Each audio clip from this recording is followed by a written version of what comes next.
Hello friends, welcome to friendly P S C. ഞാൻ ആര്യ. അപ്പൊ 10 ദിവസം കൊണ്ട് നമ്മൾ മലയാളം ഫുള്ള് പഠിക്കുകയാണ്. LDC, ഡിഗ്രി ലെവൽ തുടങ്ങിയ എല്ലാ പരീക്ഷകൾക്കും ഇത് യൂസ്ഫുൾ ആണ്. SCRT full plus Malayalam syllabus full നമ്മൾ കവർ ചെയ്യാണ് 10 ദിവസം കൊണ്ട്. അപ്പൊ നിങ്ങൾക്ക് പഠിക്കാനുള്ള ടോപ്പിക്കുകളുടെ ലിങ്ക് നമ്മുടെ ഫ്രണ്ട്ലി പി എസ് സി ടെലഗ്രാമിലുണ്ട്. നിങ്ങൾ അതൊക്കെ കണ്ട് പഠിച്ചിട്ട് അതിൽ തന്നെയുള്ള മോക്ക് ടെസ്റ്റ് ലിങ്ക് വഴി മോക്ക് ടെസ്റ്റ് ഒക്കെ ചെയ്തിട്ട് ഉത്തരവും നോക്കൂ. അപ്പൊ ഡേ 10 തന്നിരുന്ന SCRT വാക്ക് ഇന്ന് തന്നിരുന്നത് SCRT 3 മുതൽ 10 വരെയുള്ള ഫുൾ വൊക്കാബുലറി ആണ്. അപ്പൊ അതിന്റെ ക്ലാസ് കണ്ടു പഠിച്ച് മോക്ക് ടെസ്റ്റ് എഴുതി അപ്പൊ ഉത്തരം നോക്കാം. കാരസ്കരം എന്ന വാക്കിന്റെ അർത്ഥം എന്ത്? അപ്പൊ കുഞ്ചൻ നമ്പ്യാര് പറയുമല്ലോ, കാരസ്കരത്തിൻ കുരു പാലിലിട്ടാൽ കാലാന്തരേ കയ്പ് ശമിപ്പതുണ്ടോ. അതായത് കാരസ്കരത്തിന്റെ കുരു പാലിലിട്ടെന്ന് പറഞ്ഞിട്ട് പാലൊരു വിശിഷ്ട വസ്തുവാണെന്ന് വിചാരിച്ചിട്ട് അതിന്റെ കാലക്രമേണ ആ കാഞ്ഞിരക്കുരുവിന്റെ കയ്പ് മാറുമോ? അപ്പൊ കാരസ്കരം എന്താണ്? കാഞ്ഞിരമാണ്. അതുപോലെ കാക്കയ്ക്ക് ഇതുപോലൊരു വാക്കുണ്ടല്ലോ, അതെന്താണ്?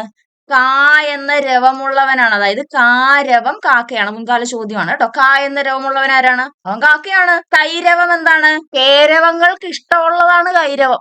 കേരവം എന്തുവാ? അരയന്നമാണ്. അരയന്നങ്ങൾക്ക് ഇഷ്ടമുള്ള സാധനമാണ് കൈരവം. കൈരവം ആമ്പലം എന്നർത്ഥം. പിന്നെ കോമളം മനോഹരം. 2024 ട്രിവാൻഡ്രം LDCക്ക് നമ്മുടെ ക്രാഷ് കോഴ്സിൽ നിന്നാണ് 10ൽ 10 മാർക്ക് വന്നത് മലയാളം കേട്ടോ. അപ്പൊ ക്രാഷ് കോഴ്സിൽ ആരെങ്കിലും ജോയിൻ ചെയ്യാനുണ്ടെങ്കിൽ ജോയിൻ ചെയ്യുക. സിമ്പിൾ ആയിട്ട് നിങ്ങൾ വെറുതെ കേട്ടിരുന്നാൽ മതി. Friendly P S C app download ചെയ്താൽ നിങ്ങൾക്ക് കോഴ്സിൽ ജോയിൻ ചെയ്യാവുന്നതാണ്. അപ്പൊ കോഴ്സിന്റെ ഫീസ് നന്നായിട്ട് കുറച്ചിട്ടുണ്ട് കേട്ടോ, LDC പ്രമാണിച്ചിട്ട്. പിന്നെ നമ്മുടെ friendly P S C book വാങ്ങുന്നവർക്ക് കോഴ്സും ബുക്കും കൂടെ വളരെ റേറ്റ് കുറച്ച് കൊടുക്കുന്നുണ്ട്. അപ്പൊ ബുക്ക് വാങ്ങാത്തവര് ബുക്ക് വാങ്ങുക. ആടൽ എന്ന വാക്കിന്റെ അർത്ഥം എന്താണ്? ആടൽ ദുഃഖമാണ്. ഓർക്കാനുള്ള കോഡ് ക്ലാസ്സിൽ നിങ്ങളെ അഭിനയിച്ച് കാണിച്ചിട്ടുണ്ട്, ഓർമ്മയുണ്ടല്ലോ അല്ലെ? ഓക്കെ. ഇനി വസ്ത്രത്തിന് SCRT ഒരു വാക്കുണ്ടായിരുന്നല്ലോ, എന്താണ്? അത് വസനം എന്നായിരുന്നു. വസനം വസ്ത്രം, ആടൽ ദുഃഖം. അവനി എന്ന വാക്കിന്റെ അർത്ഥം എന്താണ്? അവനി ഭൂമിയാണ്. വദനം എന്താണ്? വദനം ആനനം വക്രമെല്ലാം മുഖമാണ്. പര്യായം ക്ലാസ്സിൽ നിങ്ങൾ പഠിച്ചതാണല്ലോ. പിന്നെ കളഭത്തിന് നാനാർത്ഥമുണ്ട്. കളഭത്തിന് സിന്ദൂരം എന്ന അർത്ഥമുണ്ട്. പിന്നെ ഒരു അർത്ഥം കൂടെ ഉണ്ടല്ലോ, ആന എന്നൊരു അർത്ഥവും കൂടെ ഉണ്ട് കേട്ടോ. നയമ്പ് എന്ന വാക്കിന്റെ അർത്ഥം അത് ഓർത്തു വെക്കാൻ ഞാൻ കോഡ് പറഞ്ഞാണ്. നയമ്പ് എന്താണ്? നയമ്പു തുഴയാണ്. നയമ്പു തുഴ ഓർത്തു വെക്കാൻ പറഞ്ഞ എന്താ? നമ്മുടെ വള്ളത്തെ ഒരു നയത്തിൽ കൊണ്ടുപോണ സാധനമാണ് നമ്മുടെ നയമ്പ് എന്നാണ് ഓർത്തു വെച്ചത് അല്ലെ? അപ്പൊ നയമ്പ് തുഴ ഓർക്കാം. പ്രാലേയകരൻ എന്താണ്? ചന്ദ്രനാണ്. പ്രാലേയകരൻ ചന്ദ്രൻ. അപ്പൊ പ്രാലേയം എന്തുവാ? പ്രാലേയം മഞ്ഞാണ്. മഞ്ഞ് പോലെ വെളുത്ത് നല്ല സുന്ദര കുട്ടപ്പനായിട്ടിരിക്കുന്നവനാണ് പ്രാലേയകരൻ എന്നറിയപ്പെടുന്ന ചന്ദ്രൻ.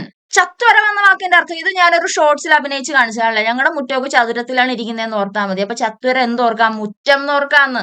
ഗൃഹസ്ഥൻ എന്ന പദത്തിന്റെ എതിർലിംഗം എന്താണ്? ഗൃഹസ്ഥൻ ഗൃഹിണിയാണ്. ഇത് ശ്രദ്ധിക്കണം കേട്ടോ. ഈ സാധനം തന്നെയാണ് ഇവിടെ വന്നേക്കുന്നത്. റുവിന്റെ ചിഹ്നം. ഗൃഹസ്ഥൻ ഗൃഹിണി. ഗ്രഹണി എന്ന് പറയുന്നത്, ഗ്രഹണി എന്താണ്? അതൊരു അസുഖമാണ്. വ്യഷ്ടിയുടെ വിപരീതം എന്തുവാ?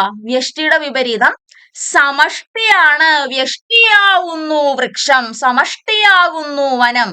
അതായത് ഉണ്ടല്ലോ, വ്യഷ്ടി എന്ന് വെച്ചാൽ ഒരു സിംഗിൾ യൂണിറ്റിനെ കുറിക്കുന്നതാണ്. സമഷ്ടി എന്ന് പറയുമ്പോഴോ കുറെ വ്യഷ്ടികൾ ചേർന്നാണ് എന്തുണ്ടാവുന്നത്?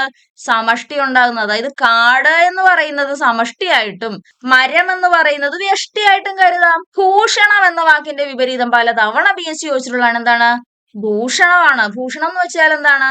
അലങ്കരിക്കുന്നത്. ദൂഷണം ദുഷിപ്പിക്കുന്നത്, വൃത്തികേടാക്കുന്നത് എന്നർത്ഥം. ഈ ഭൂഷണത്തിന്റെ സെയിം അർത്ഥം തന്നെയാണ് കേട്ടോ വിഭൂഷണത്തിനുള്ളത്. പൂമ്പൊടി വിഗ്രഹിക്കുമ്പോ എന്താ കിട്ടുക? പൂമ്പൊടി എന്ന് വിഗ്രഹിക്കുമ്പോ പൂവിന്റെ പൊടിയാണോ? പൂവിന്റെ പൊടിയാണെന്നെങ്കിൽ പൂവ് ഉണക്കി പൊടിച്ചെടുക്കണമായിരുന്നു. പൂമ്പൊടി എന്ന് പറയുമ്പോ പൂവിന്റെ പുറത്തിരിക്കുന്ന പൊടിയല്ലേ? അപ്പൊ പൂമ്പൊടി എന്ന് പറഞ്ഞാല് പൂവിലെ പൊടിയാണ്. സ്വർണം എന്ന വാക്കിന്റെ അർത്ഥം അല്ലാത്തത്. സ്വർണം, കനകം സ്വർണമാണ്. ഹേമം സ്വർണമാണ്. കാമിനി ആരാ? അത് ഭാര്യയാണ് അല്ലോ. കനകം മൂലം കാമിനി മൂലം. കലഹം പലവിധ മുലകിൽ സുലഭം. കാമിനി ഭാര്യ. അപ്പൊ സ്വർണത്തിന്റെ അർത്ഥം അല്ലാത്തത് ആരാണ്? കാമിനിയാണ്. ചിത്തധികം ലീനം ചേർത്തെഴുതുമ്പോ എന്ത് കിട്ടും? അപ്പൊ നമ്മളൊരു റൂള് പിരിച്ചെഴുത്ത് ക്ലാസ്സിൽ നിങ്ങൾ പഠിച്ച ഓർമ്മയുണ്ടോ? അതായത് ദൃഢവർണ്ണങ്ങള് ചേർത്തെഴുതുമ്പോൾ ആ ദൃഢവർണ്ണം എന്തായി മാറും? മൃദുവായി മാറും എന്ന് പറഞ്ഞൊരു റൂള് പഠിച്ചിട്ടുണ്ട്. അതിന്റെ ഭാഗമായിട്ട് അടുത്ത എക്സാമ്പിൾ ഒന്ന് നോക്കിക്കേ. ത്വക്ക് പ്ലസ് രോഗം, ത്വക്കധികം രോഗം. പദാന്ത്യത്തിലെ ദൃഢവർണ്ണം സന്ധി ചെയ്യുമ്പോൾ മൃദുവായിട്ട് മാറും. അവന്റെ മൃദു ഏതാണ്? ഗായാണ്. അപ്പൊ അതിന്റെ ഫലമായിട്ടാണ് എന്തുണ്ടാകുന്നത്? ത്വഗ് രോഗം ഉണ്ടാകുന്നത്. ഈ റൂള് നിങ്ങൾ ഓർമ്മയുണ്ടല്ലോ അല്ലെ? പദാന്ത്യത്തിലെ ദൃഢവർണ്ണം മൃദുവായി മാറും എന്നൊരു റൂള്. എന്നാൽ അതിന് ചില എക്സെപ്ഷൻസ് ഉണ്ട്. അതിന്റെ ഉദാഹരണമാണ് നമ്മൾ ഇത് ചില്ലീനത്തിൽ കാണാൻ പോകുന്നത്. അതായത് പദാന്ത്യത്തിലെ ദൃഢവർണ്ണമൊക്കെ ഓക്കെ, അതിന് ശേഷം ഉണ്ടല്ലോ ലായാണ് വരുന്നെങ്കിലുണ്ടല്ലോ നമ്മുടെ ഈ താക്ക് എന്ത് പറ്റുമെന്ന് അറിയാവോ? അവൻ ലായായിട്ടാണ് മാറുന്നത്. അപ്പൊ ഈ ചിത്ത് പ്ലസ് ലീനം, അപ്പൊ ഈ താ എന്തായിട്ട് മാറും? അവൻ ഒരു ലായായിട്ട് മാറും. അപ്പൊ രണ്ട് ലാ വരുമ്പോ എന്തായി മാറും? ല ആയി മാറും അല്ലെ? അപ്പൊ ഉദാഹരണം ചില്ലീനമാണ്. അല്ല ഉദാഹരണമല്ല, ഉത്തരം ചില്ലീനമാണ്. റൂള് ക്ലിയർ ആണല്ലോ അല്ലെ? ചില്ലീനം.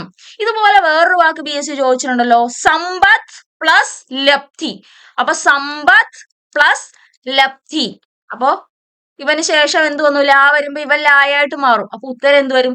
സമ്പല്ലബ്ധി എന്ന് വരും കേട്ടോ. സമ്പല്ലബ്ധി അത് ചോദിച്ചതാണ്. സമ്പല്ലബ്ധിയും ചില്ലീനോ എക്സെപ്ഷണൽ കേസിൽ പഠിച്ചു വെക്കണം കേട്ടോ. അടുത്ത ചോദ്യം ഒന്ന് നോക്കിയടാ. അഥ വിസർഗം തലം. വിസർഗം വരുന്ന റൂള് പിരിച്ചെഴുത്ത് ചേർത്തെഴുത്ത് ക്ലാസ് ഞാൻ പഠിപ്പിച്ച് നിങ്ങൾ ഓർക്കുന്നുണ്ടല്ലോ അല്ലെ? അതായത് വിസർഗത്തിന് ശേഷം ച, ഷ, സ ഇവ വരികയാണെങ്കിൽ വിസർഗം ഷായോ ഷായോ സായോ ആയിട്ട് മാറും. അല്ലെങ്കിൽ മാറ്റമില്ലാതെ ഇങ്ങനെ ആയിട്ട് തന്നെ തുടരും എന്ന് പറഞ്ഞ ഓർമ്മ ഉണ്ടല്ലോ.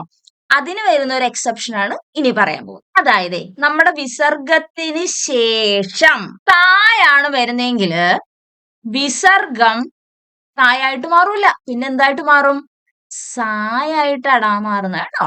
അപ്പൊ വിസർഗത്തിന് ശേഷം തായാണ് വരുന്നെങ്കിൽ നമ്മുടെ വിസർഗം സായായിട്ട് മാറും. അപ്പൊ അതിന്റെ ഫലമായിട്ട് അധ വിസർഗം തലം എന്താകൂടാ? ഇവിടെ സാ കയറി വരുമ്പോ അധസ്ഥലം എന്നായിട്ട് മാറും. അധസ്ഥലം. മന വിസർഗം താപോടാ മനസ്താപമായിട്ട് മാറും. മനസ്താപം. ക്ലിയർ ആണല്ലോ അല്ലേ? ഇത് താഴെ കൊടുത്തിരിക്കുന്നതിൽ ശരിയാണ് ഏതാണ്? തത്വം. തത്വം തത് പ്ലസ് ത്വം എന്നാണ് ഒരു പ്രാവശ്യം BSc കൊടുത്തിരുന്നത്. അപ്പോ ഞാൻ പഠിച്ചേക്കുന്നത് തത് പ്ലസ് ത്വം എന്നാണ്. അപ്പൊ നിങ്ങൾ തൽക്കാലം രണ്ടങ്ങ് പഠിച്ചു വെച്ചേക്ക് കേട്ടോ. എന്ത് വന്നാലും ഉത്തരത്തിലുള്ള നോക്കി എഴുതുക. അപ്പോ തത് പ്ലസ് തം വരുമ്പത്തേക്ക് ഇത് രണ്ടും കൂടെ വരുമ്പോ എന്ത് പറ്റും? രണ്ട് താ വരും. അപ്പോ തത്വമായിട്ടാ മാറുക. തത്വം. പിന്നെ മഹത്വമോ? മഹത്ത് പ്ലസ് ത്വം ആണ് എന്ത്? മഹത്വം. അപ്പൊ രണ്ട് താ വരുമ്പത്തോടോ മഹത്വമായിട്ട് മാറും. അതായത് മഹത് ഇത്വമാണ് ശരി. മഹത്വം. ഇനി അടുത്ത വാക്ക് നോക്കിയേ, ഭോഷത്വം. ഭോഷത്വം എന്നൊരു മലയാള വാക്കാണ്. അപ്പൊ നമ്മൾ പഠിച്ചിട്ടുണ്ടല്ലേ? സംസ്കൃതമാണെങ്കിൽ നമ്മൾ അവസാനം ഗുണം മഹത്വം എന്നിവയൊക്കെ കാണിക്കാൻ, സ്വഭാവം ഇതിനൊക്കെ കാണിക്കാൻ ത്വം ആണ് ചേർക്കുക. മലയാളമാണെങ്കിൽ നമ്മൾ എന്തുവാ ചേർക്കുന്നത്? ഇത്തമല്ലേ ചേർക്കുക? അടിമത്തം, ഭോഷത്തം അല്ലേ? അപ്പൊ ഇവിടെ ഭോഷത്തം ആണ് വരിക. പിന്നെ ഇതിൽ ഉത്തരവായിട്ടുള്ളത് സ്വത്വം എന്നാണ് കേട്ടോ. സ്വത്വം. സ്വത്വം എന്ന് വെച്ചാൽ സ്വന്തമായുള്ളത് എന്നൊരു അർത്ഥമാണ് സ്വത്വം. ഇതാണ് ഉത്തരം.